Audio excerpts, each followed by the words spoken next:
आज आपण ख्रिस्ती विश्वासाच्या अगदी केंद्रस्थानी असलेल्या एका खूप महत्त्वाच्या आणि खोल प्रश्नावर विचार करणार आहोत.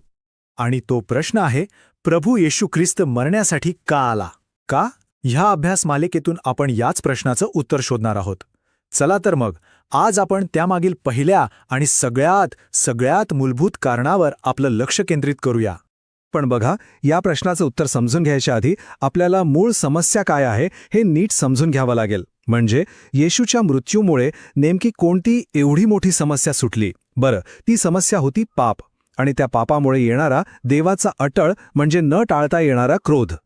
अच्छा, तर मग पाप म्हणजे नेमकं काय? अनेकदा आपल्याला वाटतं की पाप म्हणजे काहीतरी छोटीशी चूक, बरोबर? पण बायबल आपल्याला वेगळंच काहीतरी सांगतं. ते म्हणतं की पाप ही केवळ एक चूक किंवा उणीव नाहीये. नाही, उलट ते अनंत गौरवशाली देवाच्या सन्मानाविरुद्ध केलेला एक खूप गंभीर अपराध आहे.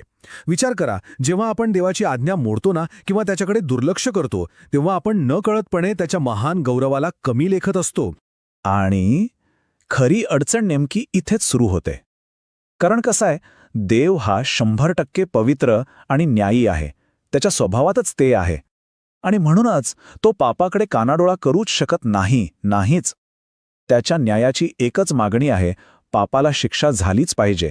आणि पवित्र शास्त्र याच शिक्षेला देवाचा क्रोध असं म्हणतं. मग प्रश्न उभा राहतो की इतक्या मोठ्या समस्येवर उपाय काय होता, तोडगा काय होता? तर याचं उत्तर आहे प्रभू येशूचं बलिदान. आणि हेच आपल्याला त्याच्या मरणाच्या पहिल्या आणि सगळ्यात महत्त्वाच्या कारणाकडे घेऊन जातं.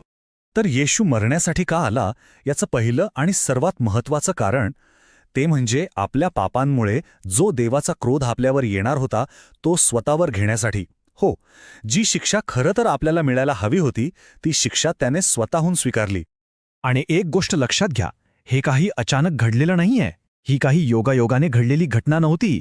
येशूच्या जन्माच्या कित्येकशे वर्षांपूर्वी यशया नावाच्या संदेष्टाने ही भविष्यवाणी केली होती की मशीहाला म्हणजे ख्रिस्ताला चिरडून टाकणं ही खुद्द देवाचीच इच्छा होती. हे सगळं त्याच्या महान सार्वभौम योजनेचाच एक भाग होतं. हे जे वचन आहे ना, ते एका खूप खोल सत्यावर प्रकाश टाकतं. याला आपण प्रतिस्थापन किंवा इंग्रजीत सबस्टिट्यूशन म्हणू शकतो. याचा साधा सरळ अर्थ काय? तर एका निर्दोष व्यक्तीने दोषी व्यक्तीची जागा स्वतःच्या इच्छेने घेतली.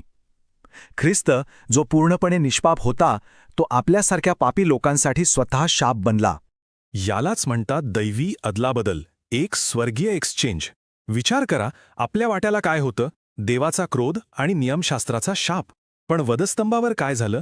येशूने तो आपला वाटा, तो शाप स्वतःवर घेतला आणि बदल्यात आपल्याला काय दिलं? तर त्याच्यासोबतची नीतिमत्ता. काय विलक्षण अदलाबदल आहे ही. ठीक आहे, मग ह्या बलिदानाने नेमकं साध्य काय झालं?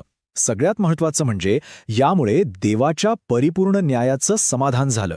म्हणजे बघा, देवाने पापाची शिक्षा दिली, पण ती आपल्यावर नाही, तर आपल्या निष्पाप पुत्रावर. आणि म्हणूनच यामुळेच देवाला आपल्या न्यायाशी जराही तडजोड न करता आपल्यासारख्या पाप्यांवर दया दाखवून त्यांना क्षमा करणं शक्य झालं. आणि या सगळ्याचा निष्कर्ष, या सगळ्याचा सारांश आपल्याला फक्त आणि फक्त एकाच गोष्टीकडे घेऊन जातो, आणि ती गोष्ट म्हणजे देवाचं महान प्रेम. येशूने देवाचा क्रोध स्वतःवर घेतला. ह्याच एका कृतीतून आपल्याला त्याच्या प्रेमाची खरी अथांग खोली समजते. हे प्रेम म्हणजे फक्त एक भावना नाहीये, हे लक्षात घ्या. एका लेखकाने याला भयानक आश्चर्यकर्म असं म्हटलंय, आणि ते किती खरं आहे.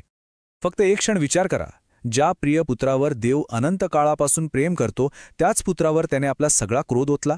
का? तर आपल्या लोकांसाठी, आपल्यासाठी. यापेक्षा मोठा प्रेम खरंच असूच शकत नाही.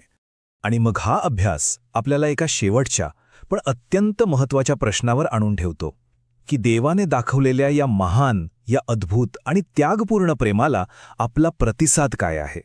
यावर आपण प्रत्येकाने शांतपणे विचार करण्याची, मनन करण्याची गरज आहे.